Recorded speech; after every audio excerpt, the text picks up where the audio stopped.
Oke, kita mulai ya. Coba sini.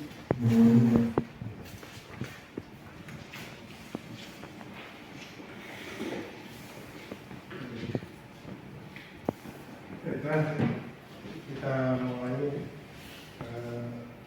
review jurnal untuk diklat KMPRI atas nama Saudara Rahmanko ya teman-teman ya. Jadi mungkin saya akan buka nanti dari Rahmanko bisa memberikan paparan, terus mungkin ada tanya jawab dan mungkin kalau ada masukan dan jawaban. Bisa nanti kalau ada ini bisa saya tambahkan atau bisa bertanya ke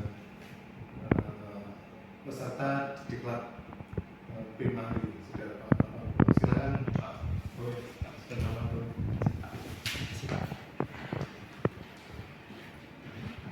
Baik Pak, Assalamualaikum warahmatullahi wabarakatuh. Waalaikumsalam warahmatullahi wabarakatuh. Yang saya hormati Bapak Kepala Stasiun Meteorologi Egodang, Bapak Muhammad Nur. Yang saya hormati teman-teman yang ada di stasiun meteorologi ini. Baik, review jurnal ini saya mengambil judul karakteristik siklon tropis di belahan bumi bagian selatan Indonesia dan dampaknya terhadap kejadian hujan ekstrim. Nah, jurnalnya ini jurnal internasional Pak. Tahunnya 2018. Penulisnya Erwin Mulyana, M. Bayu Rizky Prayoga, Ardila Yunanto, Samba Abdirahma, Edwin, Budi, Tri Handoko, dan Yaya Sunaria. Dan jurnal ini saya review sendiri Pak. Saya ambil di DOI http://doi.org 10.1051 Mate.com 2018-2290-2007 Pak. Online-nya pertama kali pendahuluan, yaitu definisi siklon tropisnya, syarat terjadinya siklon tropis, kemudian review jurnalnya, abstrak, pengantar, metode pembahasan, dan terakhir kesimpulan Pak. Nah, ini pendahuluan. Nah, definisi siklon tropis itu merupakan badai dengan kekuatan yang besar. Radius rata-rata siklon tropis mencapai 150 hingga 200 km. Siklon tropis terbentuk di atas lautan luas yang umumnya mempunyai suhu permukaan air laut hangat lebih dari 26,5 derajat Celcius. Angin kencang yang berputar di dekat pusatnya mencapai kecepatan angin lebih dari 63 km per jam. Syarat terbentuknya siklon tropis ini adalah pertama suhu muka lautnya, kondisi atmosfernya yang tidak stabil, atmosfer yang relatif lembab, ketinggian sekitar 5 km, berada pada jarak setidaknya sekitar 500 km dari khatulistiwa. Gangguan atmosfer di dekat permukaan bumi berupa angin yang berpusar yang disertai dengan angin dengan kecepatan tinggi. Yang keenam, perubahan kondisi angin terhadap ketinggian tidak terlalu besar. Perubahan kondisi angin yang besar akan mengacaukan proses perkembangan badai guntur. Nah, ini review jurnalnya. Jurnal yang judul yang karakteristik terkait variasi yang terbentuk secara spasial dan waktu terkait fenomena siklon tropis khususnya di daerah belahan bumi selatan Pak. Belahan bumi bagian selatan Indonesia terhadap kejadian cuaca hujan ekstrim. Abstrak yang disajikan penulis hanya menggunakan bahasa Inggris secara keseluruhan. Isi abstrak ini langsung mengacu kepada topik pembahasan serta memberikan gambar umum tentang isi jurnal sehingga dapat dipahami dengan baik. Pengantarnya, pada bagian pengantar menjelaskan tentang persentase kejadian siklon tropis yang terbentuk di Indonesia serta rata-rata siklon yang terjadi yang mendukung terkaitnya penelitiannya. Di wilayah Indonesia secara teoritis tidak mungkin terlewati oleh siklon tropis dan cenderung akan menjauhi daerah ekuator. Namun pertumbuhan bibit siklon tropis seringkali terjadi di wilayah perairan Samudra Hindia Indonesia. Nah, dia tidak mungkin di wilayah khatulistiwa, selalu di bagian selatan Indonesia, Pak. Secara statistik, tren dari siklon tropis di daerah selatan Samudra Hindia menunjukkan tren positif. Dinilai tekanan 945 HPA dan 950 HPA. Dan hal tersebut juga ditunjukkan pada wilayah perairan Australia yang menunjukkan tren siklon tropis terjadi pada tekanan 970 HPA atau lebih rendah. Puncak aktivitas siklon di Samudra Hindia Selatan adalah dari Januari hingga Maret.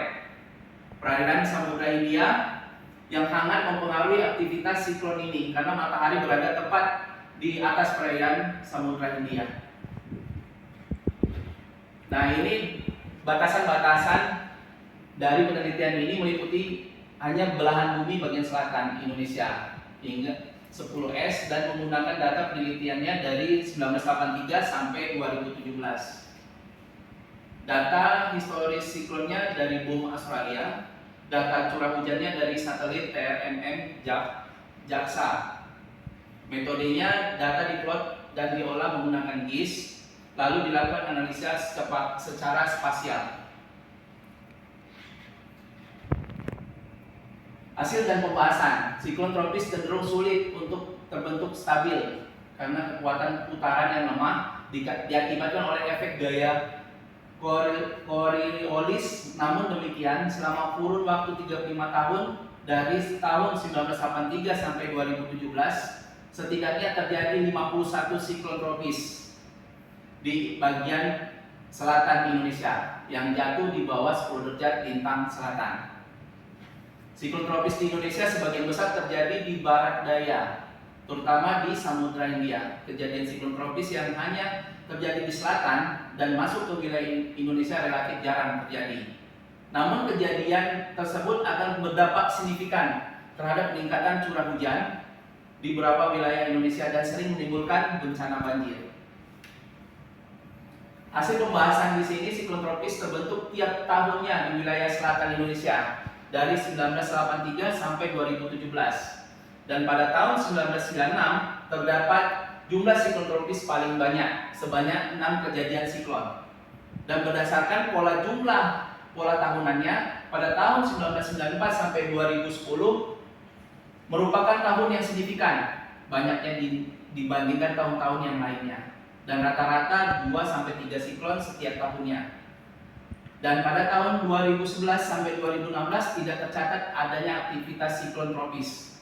Nah, di sini dari 2011 sampai 2006 tidak ada aktivitasnya.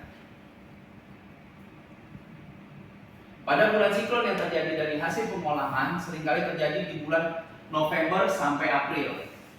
Sedangkan pada bulan Mei, Oktober sedikit terjadi fenomena siklon tropis. Dari total 51 siklon yang terjadi pada periode 1983 sampai 2017 di bagian bumi selatan Indonesia, ada 14 diantaranya yang terjadi di bulan April. Secara umum, siklon tropis yang terbentuk di belahan bumi selatan Indonesia memiliki pusat tekanan rata-rata tidak lebih rendah dari 960 HPA.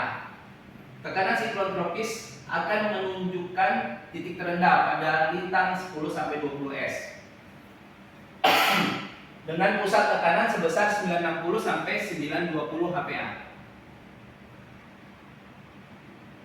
Nah, di antara siklon yang terbentuk setidaknya terdapat 9 siklon tropis yang masuk ke wilayah Indonesia. Pertama, siklon tropis Esther pada 18-20 Desember 1983. Yang kedua, siklon tropis K 8-17 April 1987. Siklon tropis Alistair 15-23 April 2001. Siklon tropis Bonnie 7-15 April 2002, siklon tropis Inigo 31 Maret sampai 8 April 2003, siklon tropis Ilsa 15 sampai 24 Maret 2009, siklon tropis Kirlili 17 April hingga 1 Mei 2009. 8 tropis siklon Dahlia 26 November sampai 4 Desember 2017. Yang ke-9 siklon tropis Cempaka 26 November sampai 1 Desember 2017. Salah satu yang menyebabkan dampak besar di wilayah Indonesia yaitu siklon tropis Cempaka yang mengakibatkan peningkatan curah hujan serta banjir. Puncak siklon tersebut terjadi pada tanggal 28 November 2017 yang mana pusat siklon tersebut sangat dekat dengan pesisir selatan Provinsi Yogyakarta sehingga menyebabkan banjir serta peningkatan curah hujan yang sangat signifikan. Berdasarkan gambar 7 dan 8 menjelaskan bahwa hujan terjadi pada saat itu mencapai 175 sampai 250 mm per hari dan meningkat sebesar 750%, 75% maksudnya dari normal 10 sampai 30 mm per hari. Nah, dari review jurnal saya dapat mengambil kesimpulan selama tahun 1983 sampai 2017 telah terjadi 51 siklon tropis yang terletak pada garis lintang 0 sampai 10 lintang selatan Indonesia Selatan. Siklon tropis di wilayah tersebut sebagian besar terjadi pada bulan November sampai April dengan catatan data kejadian terbanyak pada bulan April yaitu 14 siklon tropis dan dengan masa hidup sekitar 7 sampai 8 hari. Siklon tropis bagian selatan pada garis lintang 0 sampai 10 derajat Celcius. Lintang 10S lebih tinggi nilai tekanan pusatnya di atas 960 HPA dibandingkan dengan tekanan pusat siklon tropis di garis lintang 10 sampai 20. 920 sampai 960 HPA. Terdapat 9 siklon tropis yang tumbuh atau bergerak sangat dekat dengan kepulauan Indonesia pada tahun 1983 sampai 2017. Dengan 2 siklon terakhir yaitu Dahlia dan Cempaka terjadi pada akhir tahun 2017. Kedua siklon tersebut bergerak sangat dekat dengan wilayah selatan Pulau Jawa seperti daerah istimewa Provinsi Yogyakarta. Hal ini menyebabkan peningkatan intensitas curah hujan yang signifikan di Gunung Kidul, Yogyakarta. Dari analisa data curah hujan historis, curah hujan tertinggi di Gunung Kidul pada siklon tropis Cempaka mencapai 225 mm per hari dan pada tanggal 28 November 2017. Nilai tersebut merupakan kejadian ekstrim dengan peningkatan curah hujan hingga 75% dari rata-rata historis. Baik, terima kasih Pak. Itulah merupakan review dari jurnal karakteristik siklon tropis yang berada di belahan bumi selatan Indonesia. Mungkin teman-teman ada pertanyaan? Ya, terima kasih Saudara Manfred. Mungkin dari teman-teman ada yang kasih masukan atau ada pertanyaan terkait review jurnal ini, mungkin ada yang kurang jelas atau mau bertanyakan.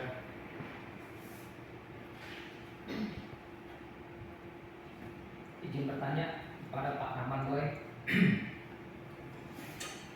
Dari jurnal karakteristik siklon tropis di belahan bumi bagian selatan Indonesia dan dampaknya terhadap kejadian hujan ekstrim, itu apa pengaruhnya siklon tersebut di stasiun meteorologi Ego dan khususnya? Mungkin sekian pertanyaan dari saya.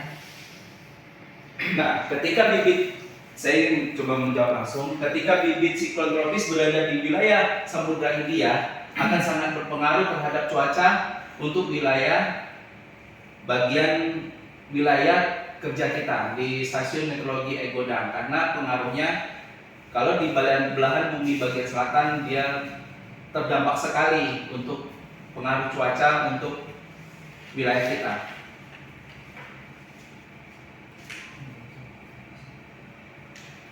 Mungkin saya ada satu lagi pertanyaan kepada Pak Rahman Boy. Dari jurnal tersebut, apa manfaat yang kita peroleh untuk di stasiun kita, stasiun meteorologi Egodang itu?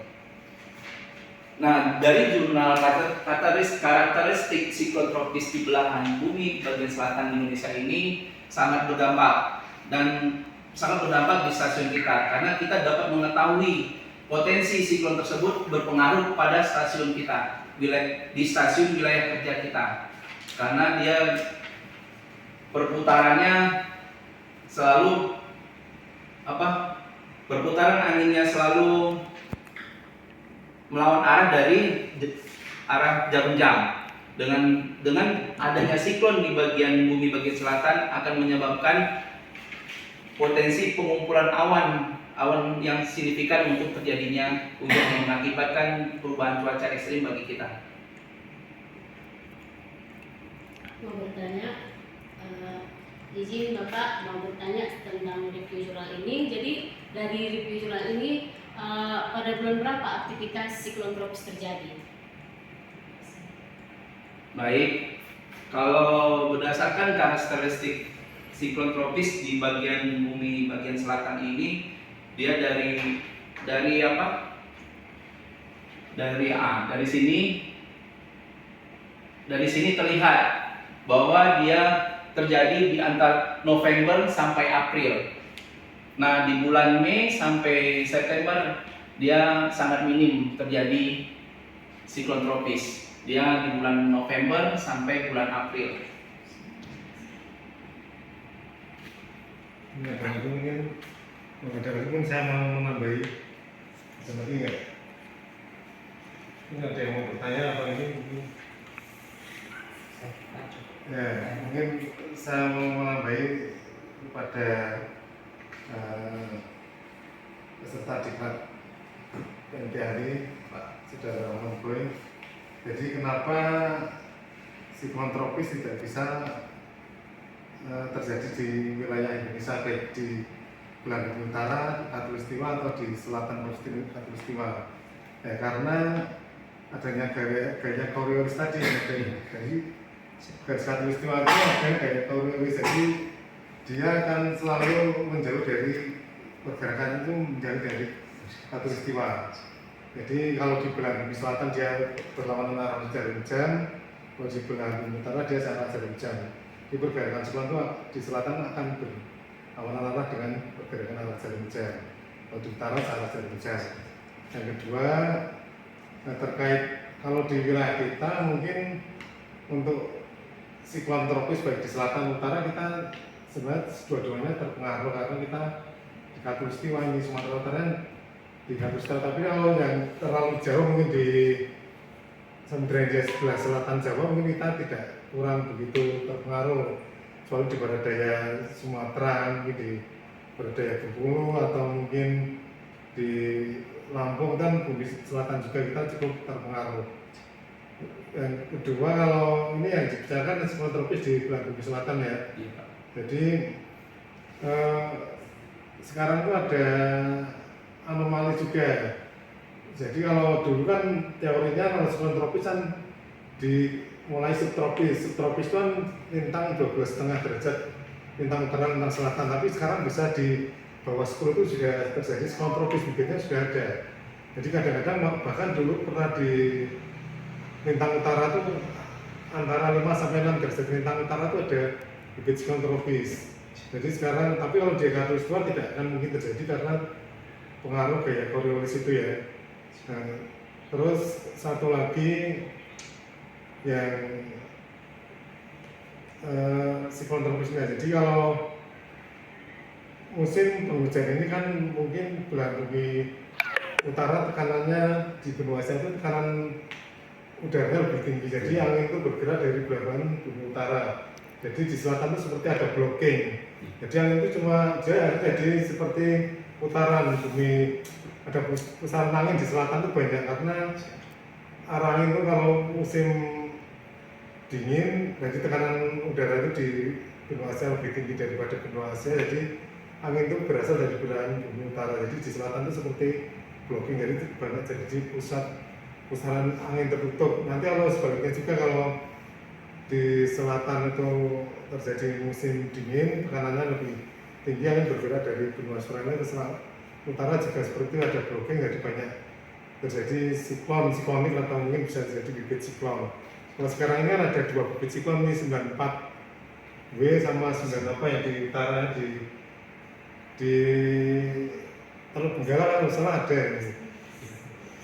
Sama di selatan Pulau Jawa itu ada. Jadi kalau siklon tropis